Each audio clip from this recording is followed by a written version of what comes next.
গ্রীষ্ম বর্ষা বিনীতি ভরসা। হ্যাঁ, বিনীত শপিং সিটি। নমস্কার, আপনারা দেখছেন হুগলি আপডেট। আপনাদের সঙ্গে আমি উষা।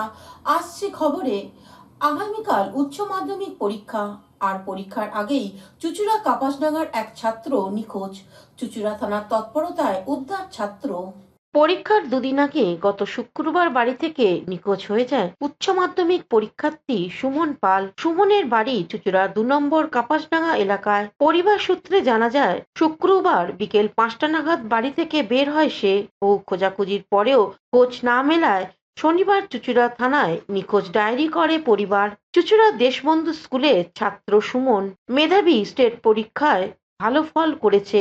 তারপরেও কেন এরকম করলো বুঝে উঠতে পারছেন না ছাত্রের বাবা সঞ্জীব পাল। অন্যদিকে থানার অভিযোগের পরেই তৎপর হয়ে ওঠে চুঁচুড়া থানার পুলিশ। সুমনের ফোনের লোকেশন ট্র্যাক করতে থাকেন। আজ সকালে চুঁচুড়া থানার পুলিশ ফোন ট্র্যাক করে জানতে পারে চুঁচুড়ার গঙ্গা লাগোয়া ঘুটিয়া বাজার এলাকায় রয়েছে সে। সেই মতনই ওই এলাকায় খোঁজাখুঁজি করতে করতে গঙ্গার পাড়ে একটি মন্দিরের কাছে ঘাটে বসে থাকতে দেখা যায় তাকে। সেখান থেকেই তাকে উদ্ধার করে পুলিশ। পুলিশ সূত্রে জানা যায়, 4 মাসে আগেও একইভাবে বেরিয়ে যায় সুমন। সেইবার লেক টাউনের কাছে মামার বাড়ি চলে গিয়েছিল। চুঁচুড়া থানার পুলিশের এই তৎপরতায় ছেলেকে ফিরিয়ে পেয়ে খুশি ছাত্রের পরিবার। পুলিশে আমার চিরকৃতজ্ঞ ধন্যবাদ জানাই তাকে। তার জন্য আমার ছেলেকে পেয়েছি। সাংবাদিকতা তো আছেই, তাদের জন্য আমরা তার ছেলে কার ইসেই আমরা তাদেরকে খুঁজে পেয়েছি, নাহলে আমার আশা ছিল না আমার ছেলেকে পাওয়ার। আপনি কাদের সহযোগিতায় ফিরে পেলেন? কে দিল আপনাকে ফিরিয়ে? আপনাদের জন্য পেলাম, সাংবাদিকদের জন্য আমরা পেলাম খুঁজে। চুঁচুড়া থানা তার জন্য তো ধন্যবাদ, ওনাদের জন্যই আমরা পেয়েছি। আপনাদের জন্য, ওনাদের জন্য, সবার জন্য আমি পেয়েছি আমার ছেলেকে, নাহলে আমার বিশ্বাস ছিল না আমার ছেলেকে খুঁজে পাওয়া। পুলিশকে তো আমি কি তাদের ধন্যবাদ বা জানি, আমি তাদেরকে ছোটো করতে চাই না, কিন্তু সে যে আমাদের যে এতটা সহযোগিতা করেছে তার জন্য আমি খুবই কৃতজ্ঞ। চুঁচুড়া থানার পুলিশ বা সাংবাদিক ভাইরাও আমাদের সঙ্গে আমাদের প্রচুর সহযোগিতা করেছে, যেই কারণে আমরা খুব কয়েক ঘন্টার মধ্যে আমার ছেলেকে আমরা হাতে ফিরে পেয়েছি। কেন বুঝতে পারছেন কি কারণে? কাল থেকে তো পরীক্ষা, তার আগের দিন এরমভাবে বেরিয়ে যায়। ওর এখন মানসিক চাপের জন্য হচ্ছে কিনা বুঝতে পারছি না। পড়াশোনা তো মোটামুটি খুব চাপের নিয়েছে এবং ভালো স্টুডেন্ট, মানে বাড়িতেও কোনো ঝুট ঝামেলা অসুবিধা কিচ্ছু করে না, এতটাই ভালো ছিল। মানে আপনাদের তরফ থেকে কি পড়াশোনার জন্য চাপ দেওয়া বা ফার্স্ট হতেই হবে এরকম? আমরা সব কিছু বলি না। আমরা ওকে যখন মাধ্যমিক দিয়ে তখন থেকে বলেছি, তোর যেটা নিয়ে ইচ্ছা তুই সেভাবে পড়, পড়াশোনাটা তোর ব্যাপার, পড়াশোনাটা তো আমার ব্যাপার নয়।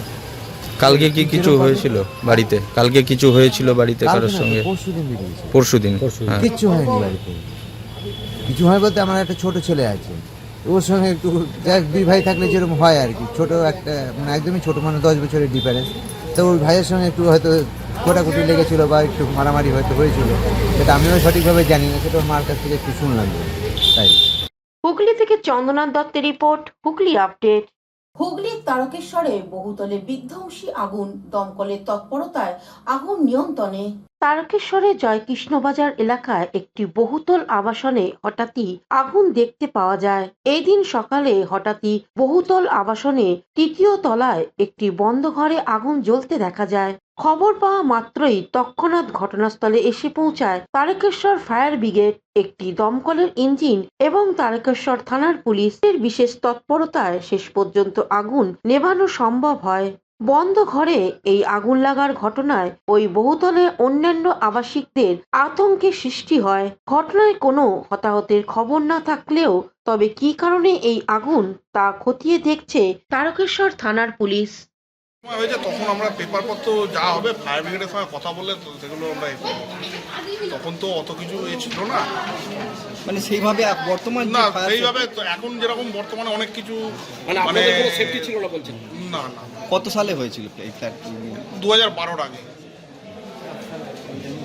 7-8 সাল করে হবে। কতগুলো টাওয়ার আছে এখানে আছে? 6টা-7টা টাওয়ার আছে। কত পরিবার বাস করে? প্রায় 100-র উপর। আপনি ওনার? না, আমার বাবা। এখন আগুন নিয়ন্ত্রণ ফায়ার ব্রিগেড তো সেরকমই বলছে। মানে দমকল বাহিনী যে জল এনেছিল সেটা কি পর্যাপ্ত নয় এখনো? না দেখুন, যে পরিমাণ লেগেছিল আমরা যেটা পরিমাণ আন্দাজ করেছিলাম সেই অনুযায়ী ওনারা টিকিয়ে এনেছিলেন। এবার জল তো অনেক সময় আগুন তো দরজা খোলার পর যেহেতু তালা দেওয়া ছিল, খোলার পর তো ওনারা বুঝতে পেরেছেন, সেই হিসাবে ওনারা ওনাদের মতো সাফিসিয়েন্টই এনেছিলেন, শর্ট করেছে আবার আনতে গেছেন, কিন্তু যেটা এনেছিলেন তাদের ওনারা কন্ট্রোল করে দিয়ে তারপর আবার আনতে গেছেন। কিভাবে আগুনটা লেগেছে কিছু বোঝা যাচ্ছে? না না না, সেটা ফায়ার ব্রিগেডই বলতে পারবো, ওটা আমরা বলতে পারবো না। মানে ওনারা কি থাকতেন না যারা? না, এটা ওনাদের প্রথমবার নয়। লাগার পরে আমাদের কাছে যে কল এসেছিল সেই কলটায় আমাদের জানানো হয়েছে যে তিনতলায় এরকম একটা অ্যাপার্টমেন্টসে লেগেছে, ধোঁয়া দেখা যাচ্ছে। তো আমরা যখন এসেছি তখন ঘর বন্ধ করা, ঘরের ডোর ব্রেক করা হলো, করার পর দেখলাম স্মোকে ভর্তি। তা যেটুকু প্রথম দেখতে পেলাম সে দেখাটাই দেখলাম যে মোটামুটি একটা বিছানার সাইড জ্বলছে। কোনো শর্ট সার্কিট হোক, ধূমপান থেকেই হোক বা ধূপ দিয়ে যাওয়া হোক, আমরা আইডিয়া করছি, এর বাইরে আর কিছুই নয়। এখন সেটা না জানা পর্যন্ত তো ঘরে কেউ ছিল?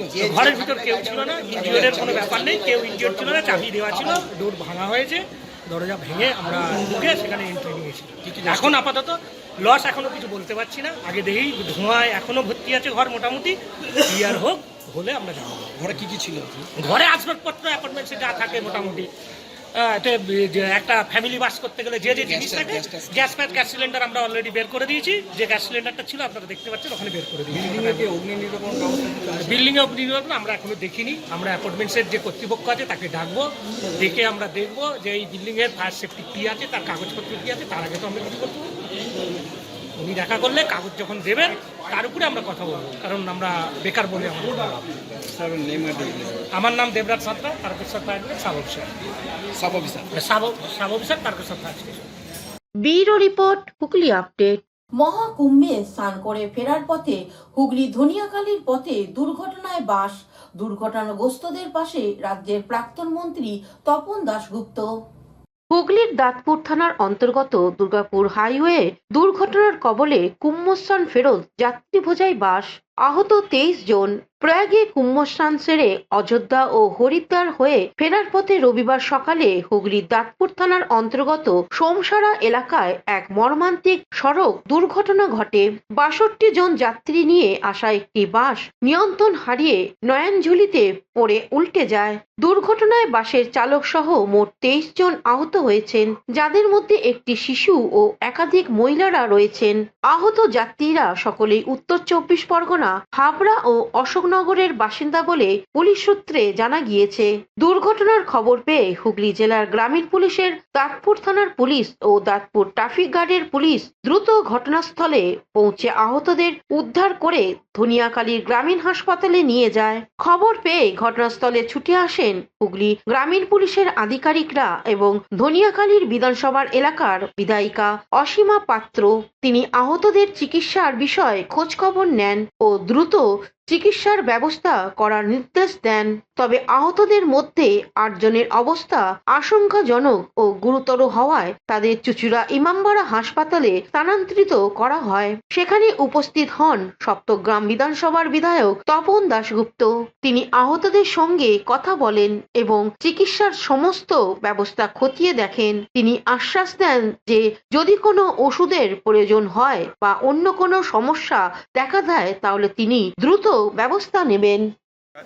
প্রথমত ওরা প্রয়াগে গিয়েছিল কুম্ভ স্নান করতে, কুম্ভ স্নান করে ওরা ফিরছিল একটা বাস, 62 জন প্যাসেঞ্জার ছিল, কারো রায়ঘাটা, কারো অশোকনগর, ওইদিকে হাবড়া, এইদিকে বাড়ি।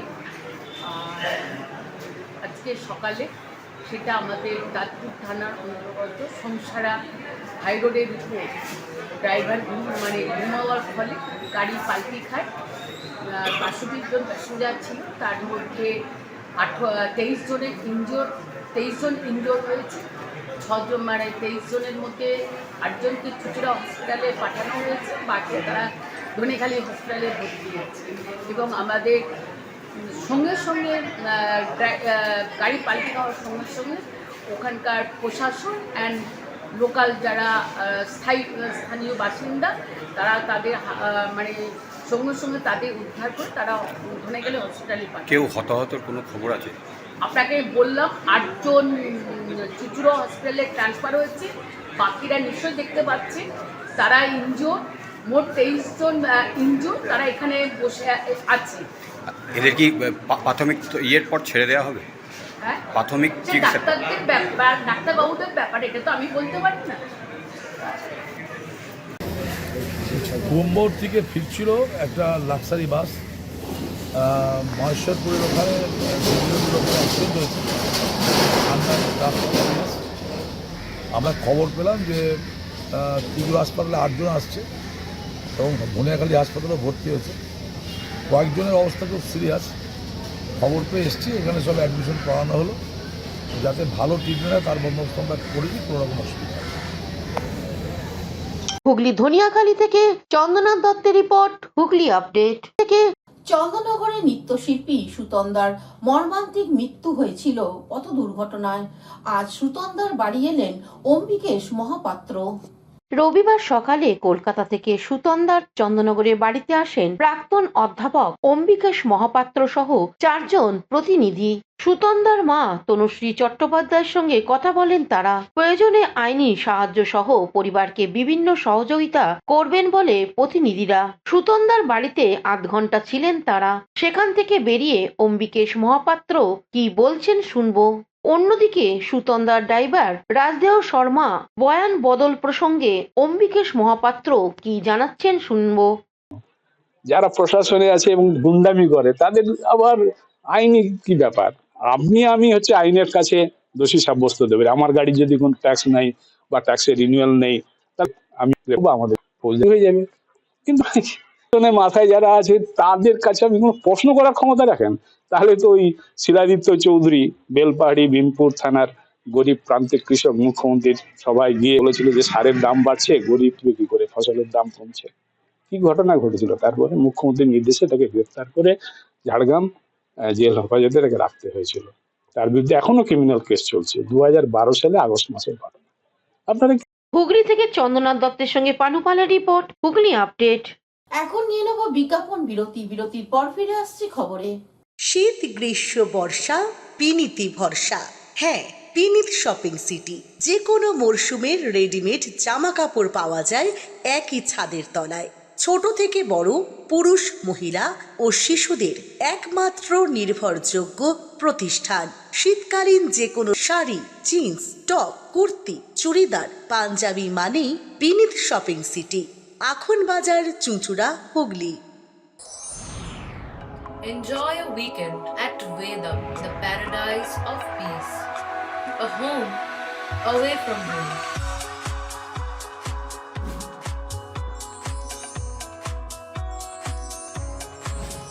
See yourself resonating with the nature. Vedam welcomes you to create your best memories. Amala nursing home. Potshati, your ultimate destination for weekend leisure. Marriage, conference, shooting, and get together all are in one roof. Yes, think about Potshati, Hugli. বিরতির পর ফিরে এলাম খবরে। মুখ্যমন্ত্রী মমতা বন্দ্যোপাধ্যায়ের নির্দেশে মন্ত্রী ফিরহাদ হাকিম নিজের এলাকায় ভুতুড়ে ভোটার ধরতে বেরোলেন। ভুয়ো ভোটার আইওয়াস ছাড়া কিছুই নেই অভিযোগ বিজেপির। তাদের উদ্দেশ্যে পাল্টা জবাব মেয়র ফিরহাদ হাকিমের। আইওয়াস হলেও আমরা ভুয়ো ভোটার চিহ্নিত করছি। বিজেপি কোথায় আছে? না আছে সংগঠন, না আছে বুথ কর্মী। এইভাবে বিজেপিকে আক্রমণ করলেন মেয়র ফিরহাদ হাকিম। মুখ্যমন্ত্রী মমতা বন্দ্যোপাধ্যায়ের নির্দেশে নিজের 82 নম্বর ওয়ার্ডের ভোটার তালিকা নিয়ে সরজমিনে খুঁটিয়ে দেখতে বাড়ি বাড়ি গিয়ে বাসিন্দাদের সঙ্গে কথা বললেন তিনি। ভুতুড়ে ভোটার অনুসন্ধানে মিলিয়ে নিলেন ভোটারদের নাম। তার ভুয়ো ভোটার অভিযানে সন্ধান পেলেন বেশ কয়েকজন মৃত ভোটারদের নাম। খুঁজে পেলেন অনেক নাম যার তালিকা থেকে বিয়োজন হয়েছে। বাড়ি বাড়ি গিয়ে কথা বললেন 82 নম্বর ওয়ার্ডের সাধারণ ভোটারদের সঙ্গে। মেয়রের সঙ্গে কথা বলে বাসিন্দারা কি জানাচ্ছেন শুনবো।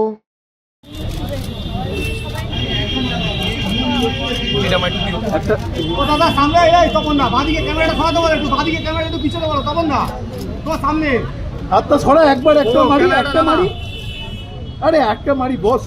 ক্যামেরাটা নামা, আরে নামানো দেবে আমার হেড নামা, আরে হাতটা নামা, তোকে হাতটা নামা, আরে তপন দা রে রে রে আমি বেরোচ্ছি নামাও না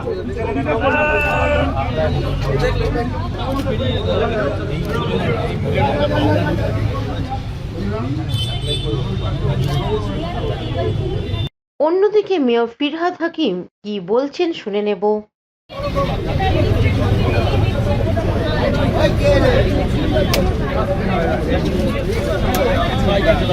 এই পড়ে যাবো, সাইডে ধাক্কা মারিস না।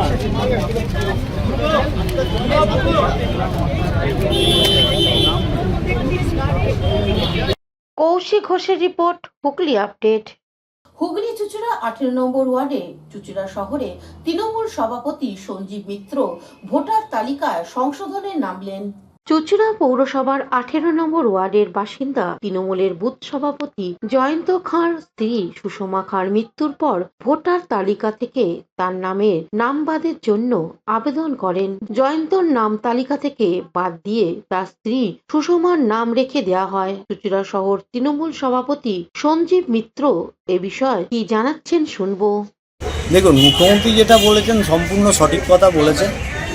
কিছু ক্ষেত্রে গণ্ডগোলটা হচ্ছে, ধরুন অনলাইনে কোনো মানুষ যখন ফিল আপ করছে সেখানে তারা পোর্টালে গিয়ে দেখছে যে বুথ নাম্বারটা থাকছে না, সেখানে রাস্তা অনুপাতে আছে। ধরুন কোনো বাসিন্দা যদি আমার হুগলি চুঁচুড়া পৌরসভার 18 নম্বর ওয়ার্ডে মিয়ারবের রোডের বাসিন্দা হয়ে থাকেন, সেই মিয়ারবের নামে আর একটা বুথ দেখা যাচ্ছে 15 নম্বর ওয়ার্ডে আছে। তো আমার মা মারা যান 23শে মার্চ 2024, ঠিক আছে। তো এবার আমার মা আমার বাবা আর কি ভোটার লিস্ট থেকে মায়ের নামটা বাদ দেওয়ার জন্য বলেছিলেন। তো এবার সেটা ভুলবশত আমার মায়ের নামটা থেকে যায় আর আমার বাবার নামটা বাদ চলে যায়। এবার সেটা এটাই সমস্যা হয়েছে আর কি। তো এবার ধরুন যিনি নাম তোলেন ওনাকে বাবা অনেকবারই বলেছে, এবার উনি যা যা প্রসেস আছে সেগুলো বলেছে, যা যা দেওয়ার ব্যাপার সেগুলো দেওয়া হয়েছে। আর তারপর তো এবার আমাদের যিনি শহরের সহ সভাপতি উনি আমাদের ফোন করে। হুগলি থেকে পানুপালের সঙ্গে চন্দ্রনাথ দত্তের রিপোর্ট, হুগলি আপডেট। আজ থেকে শুরু হলো পবিত্র রমজান মাস। চন্দ্রনগর মাইনরিটি সেলের চেয়ারম্যান মোহাম্মদ আনোয়ার জাতি ধর্ম নির্বিশেষে সকলকে শুভেচ্ছা জানালেন। প্রথম আমি আগামীকাল আমাদের চাঁদ উঠেছে, আজ থেকে আমাদের পবিত্র রমজান মাস। সংখ্যালঘু ভাইরা সবাই আজকে রোজা পালন করছে। আর আমি আমাদের কাল থেকে আমাদের প্রত্যেক মসজিদে তারাবির নামাজ শুরু হয়েছে। নামাজগুলো তারাবি নামাজ আমাদের বীরবক মসজিদ, কুটিমাঠ, বড় মসজিদ, পাদ্রিপাড়া, ভাগারদার প্রত্যেক মসজিদে আমাদের 400-500 করে লোক নামাজ, বাচ্চা ছোট বড় সবাই মিলে নামাজ পালন হচ্ছে। আমাদের এটা খুব খুশির পরব, খুব আনন্দের পরব। আমরা যাতে আমাদের এখানে আমাদের অনেক কিছু বজায় রাখে, সবাই আমরা ছোটো ছোটো বাচ্চারা রোজা রাখে, রেখে উপোস করে, তারপরে সারাদিন উপোস করে তাদের আনন্দ পায়। আমাদের এই মাসটার জন্য আমরা খুব অপেক্ষা করি, যেরকম মানুষ দুর্গা পূজার জন্য অপেক্ষা করে, আমরা ওই মাসটা বছরে একবার আসে, আমরা এটা খুব আনন্দ পাই, খুশি পাই যে আমাদের জন্য পবিত্র রমজান মাস এসেছে। আমি এর জন্য মাননীয় মুখ্যমন্ত্রীকে ধন্যবাদ জানাই যে উনি আমাদের যা ব্যবস্থা করেছেন, আমাদের এখানে বিধায়ক, আমাদের মেয়র যা ব্যবস্থা করেছে, আমরা এখানে 1 মাস জল পাই পৌরসভা থেকে, আমরা ফিল্টে থেকে জল পাই, সকালবেলাও পাই, এটাও পাই। যার জন্য মেয়রকে, ডিপুটি মেয়র, জল দপ্তরকে আমরা ধন্যবাদ জানাই। তারা আমাদের পাশে থেকে সাফ সাফাই পরিষ্কার সবসময় কাছে পুলিশ প্রশাসন প্রচুর হেল্প করে, আমাদের আইসি থেকে নিয়ে সিটি থেকে নিয়ে আমরা সবসময় আমরা এখানে হিন্দু মুসলমান আমরা মিলেমিশে যেভাবে থাকি সেটা তাকে রোজাও পালন হয়। আর আগামীকাল দোলও আসছে, তার জন্য সবাইকে শুভকামনায় দিই, মিলেমিশে দোল পরব সব কিছু আমরা করতে পারি। এখনকার মতন খবর এই পর্যন্তই। প্রতিদিন দেখুন হুগলি আপডেট।